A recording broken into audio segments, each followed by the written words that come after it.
تمام تعریفیں اللہ تعالیٰ جل مجدہ الکریم کے لیے، اور درود و سلام نبی اکرم نور مجسم شفیع معظم احمد مجتبیٰ جناب حضرت محمد مصطفیٰ صلی اللہ تعالیٰ علیہ وسلم کی ذات والا صفات کے لیے حمد و صلات کے بعد، دوستو، بزرگوں اور بھائیوں، نبی پاک صلی اللہ تعالیٰ علیہ وسلم کی شان بیان کرتے ہوئے مالک کریم نے یہ ارشاد فرمایا ہے کہ وَإِنَّكَ لَعَلَىٰ خُلُقٍ عَظِيمٍ، فرمایا اے محبوب علیہ السلام، ہم نے آپ کو خلق عظیم عطا فرمائے ہیں، آپ کی خو بڑی بہترین ہے، آپ کے اخلاق بڑے اونچے ہیں۔ رسول کریم صلی اللہ تعالیٰ علیہ وسلم نے اپنی تشریف آوری کے جو مقاصد خود بیان کیے، اللہ کے حبیب صلی اللہ علیہ وسلم نے اپنے آنے کا جو مقصد خود بتایا، ان مقاصد میں سے ایک مقصد حضور نے یہ بھی بیان کیا کہ اللہ تعالیٰ نے مجھے اخلاق عالیہ کی تکمیل کرنے کے لیے مبعوث فرمایا ہے، میں اخلاق کو بلندیوں تک پہنچانے کے لیے دنیا میں آیا۔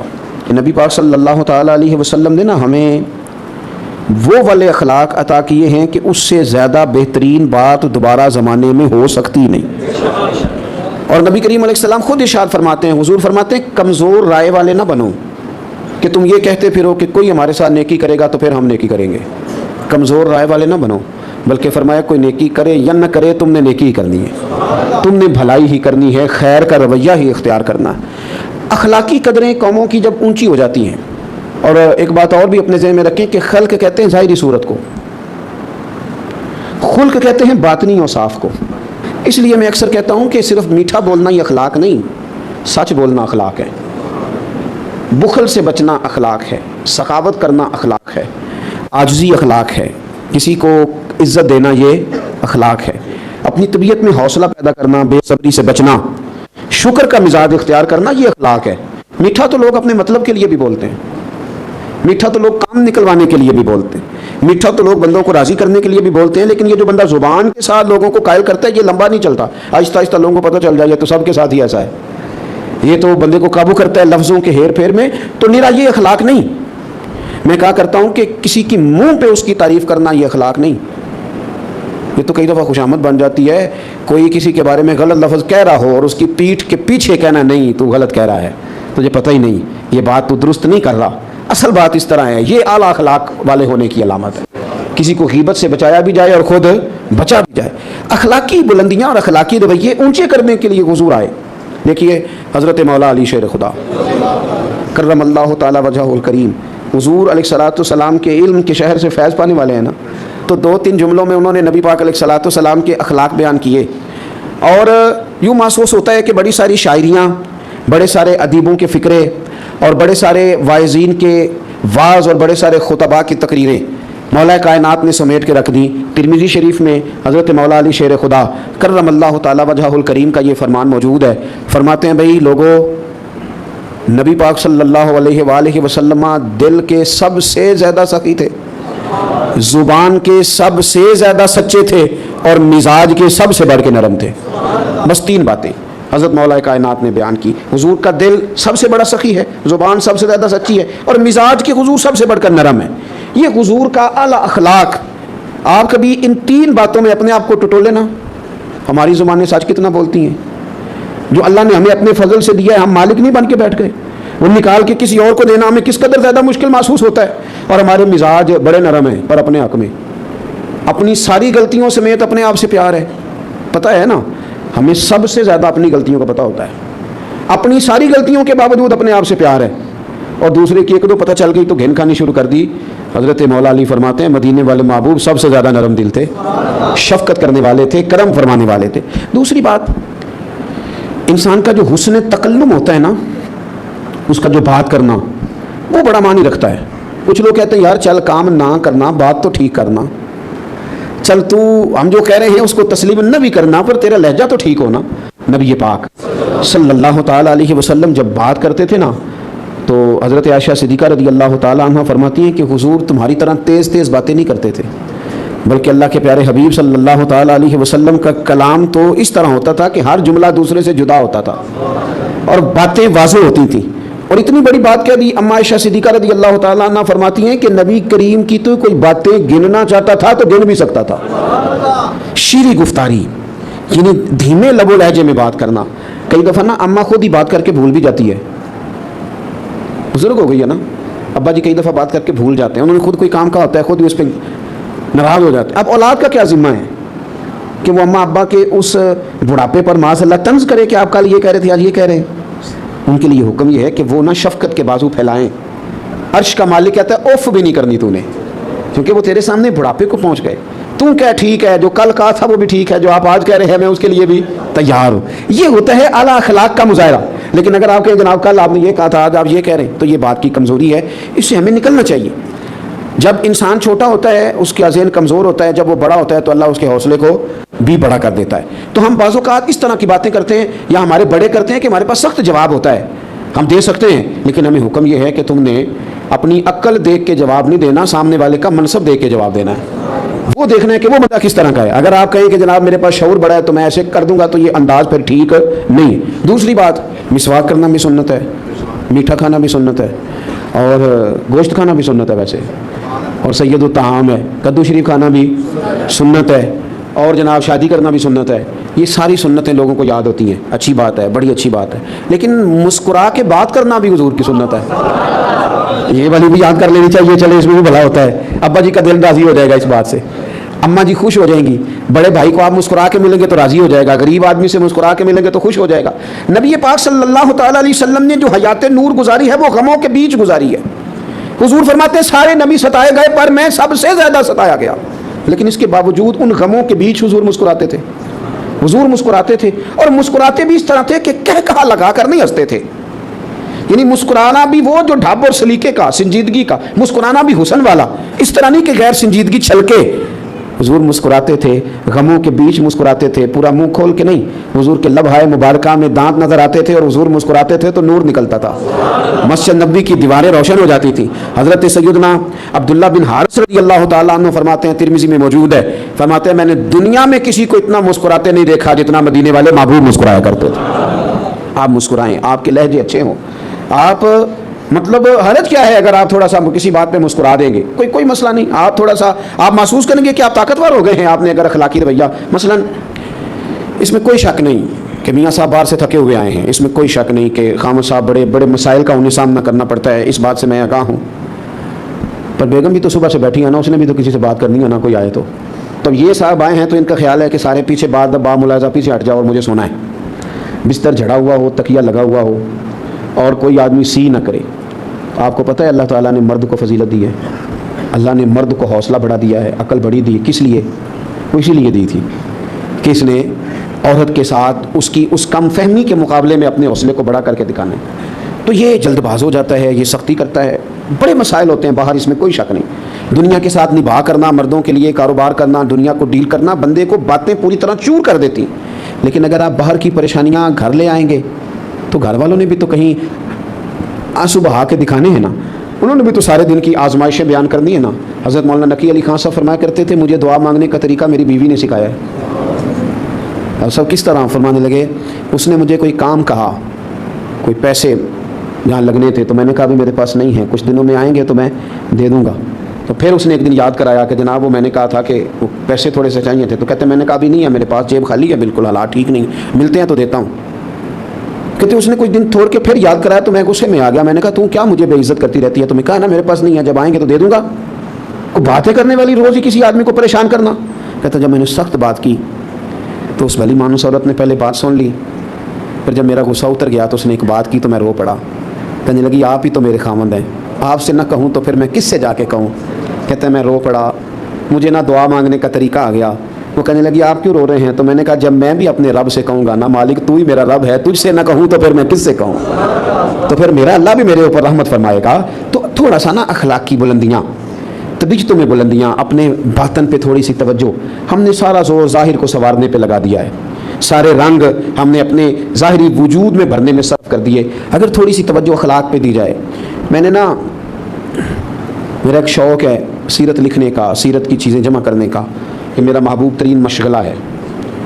تو میں جب حضور کی مکمل سیرت پڑھتا ہوں تو میں ایک نتیجے پہ پہنچتا ہوں کہ نبی پاک صلی اللہ تعالیٰ علیہ وسلم کی جو حیات مبارکہ ہے نا, اس کا سبق ہے یک طرفہ نیکی. یک طرفہ نیکی, وہ والی نیکی نہیں کہ کوئی میرے ساتھ کرے گا تو میں بھی کروں گا, کوئی میٹھا بولے گا تو میں بھی بولوں گا, کوئی میری طرف آئے گا تو میں اس کی طرف بھی جاؤں گا. کوئی میرے بچوں سے پیار کرے گا تو میں.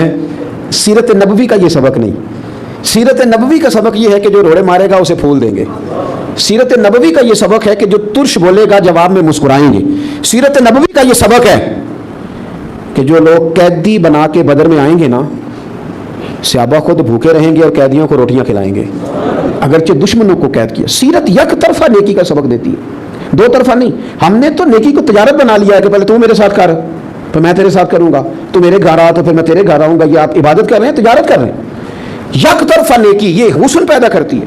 اور تیسری بات میرے عزیز یہ کہ اللہ رسول کی رضا کے لیے. غصہ ناراضگی صرف اللہ رسول کے لیے، ذات کے لیے نہیں، ورنہ آپ کی ذات ایک بت بن جاتی ہے، وہ بڑی ساری چیزوں میں رکاوٹ بن جاتی ہے. ہم نے نا جتنی آج تک جنگیں لڑی ہیں، جتنی آج تک ہم نے مشقتیں کی ہیں، وہ ذات کے لیے کی ہیں. میں دیکھتا تھا ہمارے دیہاتوں میں ایسے کسی نے خبر چھوڑ دی کہ فلانے نے تیرے خلاف بات کر دی، پوری تصدیق بھی نہیں. حالانکہ قرآن مجید فرماتا ہے کہ جب کوئی فاسق خبر لے کے آئے پہلے اس کی تحقیق کر لیا کرو کہ ٹھیک بھی ہے کہ نہیں. کسی نے بات کر دی وہ فلاں نے تیرے خلاف بات کیا تو کہتے ہیں میں پوچھ نہیں لینا. 2-4 بندے لے کے تو گھر پہنچ گئے. مفت کے جھگڑے، یہ سب ذاتیات کی جنگ ہیں، اس سے باہر آئیں. آپ اپنی ذات کے لیے کتنا کو لڑیں گے؟ مثلا میں کیا ہوں، ہم کیا ہیں، اپنے آپ کو کہاں تک لے جانا چاہتے ہیں، کیا بلندی ہے ہماری، کیا ہم پانا چاہتے ہیں، کیا ہے ہمارے پاس. وہ مٹی کا ڈھیر جس کو ایک رات سونے نہ دیا جائے تو اپنی ٹانگ پہ کھڑا نہیں ہو سکتا. وہ کمزور آدمی کے 24 گھنٹے روٹی نہ کھائے تو اپنی ٹانگوں پہ لڑکھڑاتا پھر. مثلا کیا ہے، ایک بخار چڑھ گئے تو ہم سے اپنا آپ سنبھالا نہیں جاتا، ایک دانت میں درد نکل آئے تو ہم کھڑے ہونے کے قابل نہیں. کیا ہے، کروڑوں روپیہ تجوریوں میں پڑا ہے پر ڈاکٹر کہتے ہیں تیرا علاج کوئی نہیں کسی کے پاس. کیوں اپنی ذات کی جنگ لڑتے لڑتے ہم اپنوں کو ہارنے پہ تلے ہوئے. کئی اپنے ہم ہار گئے پر ہم نے ذات کی جنگیں لڑیں. آؤ نا یارو، ہمارے کئی اپنے ہیں، ہمارا دل کرتا ہے ہم ان کے ساتھ اٹھیں بیٹھیں کھائیں پئیں بات کریں. کوئی رٹا نہیں، وہ کوئی بد دین نہیں ہوئے، کوئی بد مذہب نہیں ہوئے، کوئی بد عقیدہ نہیں ہوئے، صرف ہماری ذات سے ان کا مسئلہ تھا. ہماری شان کے مطابق وہ چل نہیں سکے، جی حضوری نہیں کر سکے، ہم نے اتار پھینکے. دل کرتا ہے اپنوں کے بیچ بندہ وقت گزارے، لیکن ہم نے نا ذاتیات کی جنگ میں کوئی بھی نہیں ہارا، ہم اپنے آپ سے ہار گئے.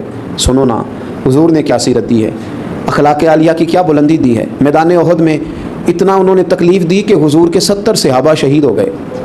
نبی پاک سید عالم صلی اللہ تعالیٰ علیہ وآلہ وسلم کے ساتھ ان کا رویہ اتنا جارحانہ ہوا کہ حضرت امیر حمزہ رضی اللہ تعالیٰ عنہ کی انہوں نے ناک مبارک کو، مقدس آنکھوں کو نکال دیا، کاٹ ڈالا، تکلیف دی میرے نبی پاک کو. حضور کے اپنے دانت مبارک شہید ہوئے. اور جب صحابہ کرام علیہم رضوان نے عرض کیا نا یا رسول اللہ کرے نا دعا ان کی تباہی کی، تو حضور نے فرمایا میں لعنت کرنے والا بنا کے نہیں بھیجا گیا، مجھے تو رب نے رحمت بنا کے بھیجا ہے. ذات کو تکلیف دی انہوں نے، تو حضور نے دعا کیا کہ اللہ انہیں ہدایت دے دے، اللہ ان کی بخشش کر دے، ان کو بخشش کے رستے پہ چلا دے، ہدایت دے دے ان کو. نبی کریم ہدایت کی دعا مانگ رہے ہیں، لیکن ایک مقام ایسا آیا ہے جہاں میرے نبی پاک صلی اللہ تعالیٰ علیہ وسلم نے دعا کی کافروں کے لیے. مسند امام احمد بن حنبل میں یہ روایت آپ کو ملے گی. غزوہ خندق کے موقع پر مدینے کا دفاع کرتے کرتے کافروں نے اتنا پریشان کیا کہ صحابہ کی نماز اثر قضا ہو گئی.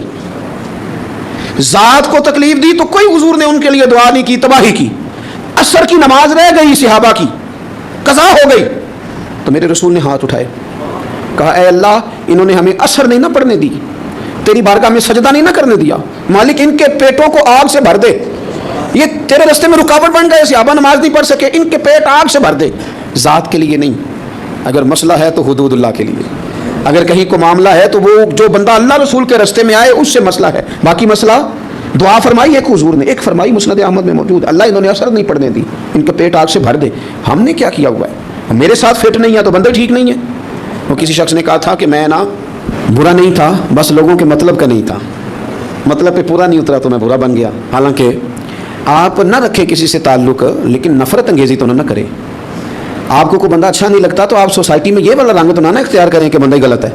وہ کسی نے کہا تھا کہ تعلق توڑ دینے کے بھی کچھ آداب ہوتے ہیں اور کسی کو چھوڑ دینے کے بھی کچھ آداب ہوتے ہیں. اور قاتل کو کوئی قتل کے آداب سکھا دے، دستار کے ہوتے ہوئے سر کاٹ رہا ہے. لوگ سمجھتے نہیں چیزوں کو. وہ بھائی نبی پاک صلی اللہ علیہ وسلم نے کیا فرمایا، میں کہہ رہا ہوں کہ وہ اخلاق سکھائے حضور نے کہ اس سے بڑی بات ہو ہی نہیں سکتی. نبی کریم علیہ السلام نے فرمایا کسی کو قتل بھی کرنا پڑ جائے نا، عرب کے لوگ قتل نہیں کرتے تھے جلدی، وہ سزا دیتے تھے، ہاتھ کاٹ دیا، پھر پیر کاٹ دیے، پھر دوسری ہاتھ کاٹ دیا، اذیت دے دے کے مارتے تھے. حضور نے فرمایا کبھی قتل بھی کرنا پڑ جائے نا کسی کو، اللہ کے رستے میں کسی کافر سے قتال بھی کرنا پڑ جائے تو قتل بھی اچھے طریقے سے کرنا. زیادہ تکلیف نہ دینا. جانور کے بارے میں بھی کہا کہ جانور کو ذبح کرو تو اس طرح نہ کرو کہ اسے تکلیف ہو. چھری بھی اس کے سامنے تیز نہ کرو. تو جہاں آپ کو یہ تک سبق دیا جا رہا ہے کہ لڑنا بھی پڑ جائے، تو حضور نے صحابہ کو نصیحت کی تھی کہ جب تم میدانوں میں نکلو گے نا تو دیکھنا کافروں کی فصلیں نہ تباہ کرنا، بچوں پہ حملہ نہ کرنا، درخت نہ کاٹنا، جو آدمی ہتھیار نہ اٹھائے اس کے خلاف نہ لڑنا. خیال رکھنا سونے ہاں لڑنے جا رہے ہیں پھر بھی اتنی احتیاطیں، کیونکہ یہاں لڑائی بھی الہی کلمت الحق کے لیے ہے، ذات کے لیے نہیں ہے. یہ اخلاقی بلندی جب تک مومن اپنے اندر پیدا نہیں کرتے. میں اپنے دوستوں سے نا اور اپنے آپ سے بھی ایک بات اکثر کرتا ہوں، اپنے جو میرے عزیز ہیں ان سے بھی میں کئی دفعہ کہتا ہوں کہ رب نے جو میرے لیے چچا پسند کیا تھا نا وہ اللہ نے میرا چچا بنایا. اللہ نے جو ماموں میرے لیے پسند کیا رب نے میرا وہ والا ماموں بنایا. جو خاندان اللہ نے میرے لیے پسند کیا مجھے پسند کیوں نہیں؟ اللہ نے میرے لیے پسند کیا. جو اللہ نے جس خاندان میں بہتر سمجھا وہاں پیدا کیا ہے نا. تو آپ کہتے ہیں کہ آپ کو پتہ نہیں میرا چچا خوفناک کتنا ہے. یہ کیا بات ہو گئی بھائی؟ آپ کہتے ہیں آپ کو پتہ ہی نہیں میرے ماموں کی حالت کتنی خراب ہے. بھائی انسانی کمزوریاں ہیں لیکن وہ دو طرفہ ہیں، یک طرفہ نہیں ہیں. ادھر بھی ہیں اور ادھر بھی ہیں، ان کے اندر بھی ہیں ہمارے اندر بھی ہیں. لیکن ہم اس انداز میں اپنی صفائی پیش کرتے ہیں. کچھ رشتہ دار واقعتاً اس قسم کے ہوتے ہیں کہ رویہ سخت ہوتا ہے، اور کچھ لوگ اس دنیا میں واقعی ایسے ہیں جو لالچ کے طور پر کبھی آ کے ملتے ہیں. کچھ لوگ وقت پڑ جائے تو وہ بڑا اپنا اپنا کہہ کے پیارا پیارا کہہ کے کام نکلواتے ہیں، اس میں شک نہیں. لیکن آپ سے ایک بات کر لوں، حضرت عبداللہ ابن عمر رضی اللہ تعالیٰ عنہ کا جو غلام زیادہ نفل پڑھتا تھا نا آپ اسے آزاد کر دیتے تھے. کچھ غلاموں کو پتہ چل گیا کہ یہ نفل زیادہ پڑھنے پہ آزاد کر دیتے ہیں. انہوں نے نا زیادہ نفل پڑھنے شروع کر دیا، آپ نے آزاد کر دیا. پھر دوسرے نے زیادہ نفل پڑھے، آپ نے آزاد کر دیا. ایک دن آپ کا بیٹا کہنے لگا حضور یہ بعد میں پتہ نہیں پوری 5 بھی پڑھتے ہیں کہ نہیں، آپ کو دکھا دکھا کے زیادہ نفل پڑھتے ہیں کہ ہم آزاد ہو جائیں گے، تو یہ آپ کو دھوکہ دیتے ہیں. یہ میرے نبی پاک کی تربیت ہے. حضرت عبداللہ ابن عمر رو پڑے، فرمانے لگے پتر تیرا کیا خیال ہے؟ مجھے پتہ نہیں، مجھے پتہ ہے کہ مجھے دکھانے کے لیے اور مجھے اپنے حق میں قائل کرنے کے لیے اور آزاد ہونے کے لیے ایسا کرتے ہیں، اور یہ مجھے رب کے نام پہ دھوکہ دینا چاہتے ہیں نا. تو دے رب کے نام پہ دھوکہ، یہ دے میں اللہ کے نام پہ دھوکہ کھانے کو تیار ہوں. تو یار کوئی شخص اگر صلہ رحمی کے نام پر، رشتے کے نام پر آپ کو لوٹتا ہے تو لوٹ جائیں، کیا حرج ہے؟ اعتراض کیا ہے؟ اللہ نے وہاں پیدا کیا، لوٹ جائیں تھوڑی دیر کے لیے. غیر بھی تو لوٹ کے لے ہی جاتے ہیں نا. تو چلو کوئی اپنا لوٹ جائے تو حرج کیا ہے؟ اعتراض کیا ہے؟ وہ کسی نے کہا تھا کہ انگ یاری دا پالن اوکھا جویں تند سوتر دی کچی، ایک کھچے تے دوجا چھڑدا جاوے تاں رہندی جے پکی. اگر رشتے نبھانے ہیں تو دونوں طرف سے کھینچو گے تو ٹوٹ جائے گا. انگ یاری دا پالن اوکھا کیویں جویں تند سوتر دی کچی، ایک کھچے تے دوجا تاں رہندی جے پکی. یہ پکی تب رہتی ہے جب ایک چھوڑے بھی، معاف بھی کرے. سنو حدیث، اگر آپ نے یہ حدیث یاد کر لی نا تو یہ نا آج نا مزہ آ گیا یہ جمعے میں میرے اور آپ کے حاضر ہونے کا. حضرت ابو الاحوص رضی اللہ تعالیٰ عنہ کہتے ہیں میرے ابا جی حاضر ہوئے، اور جس طرح بندہ سر پٹا جاتا ہے نا، اک جاتا ہے پورا، اس طرح آئے اور آ کے نا بڑے درد کے ساتھ عرض کرنے لگے حضور میرے معاملے پہ بھی ذرا غور کریں. فرمایا کیا ہوا؟ عرض کی حضور میرے چچا کا بھائی ہے، مجھے کبھی مجبوری بن جائے میرے کام نہیں آیا، کبھی صلہ رحمی نہیں کی، کبھی کسی ضرورت میں نہیں پہنچا، لیکن یا رسول اللہ صلی اللہ تعالیٰ علیہ وسلم اسے جب بھی ضرورت پڑتی آ جاتا ہے. کتنی کو مدد کروں حضور؟ آج میں آپ کے پاس آیا ہوں تو قسم اٹھا کے آیا ہوں کہ آج کے بعد میں نے بھی مدد نہیں کرنی. موج کرے اب میں نے بھی اس کے کام نہیں آنا.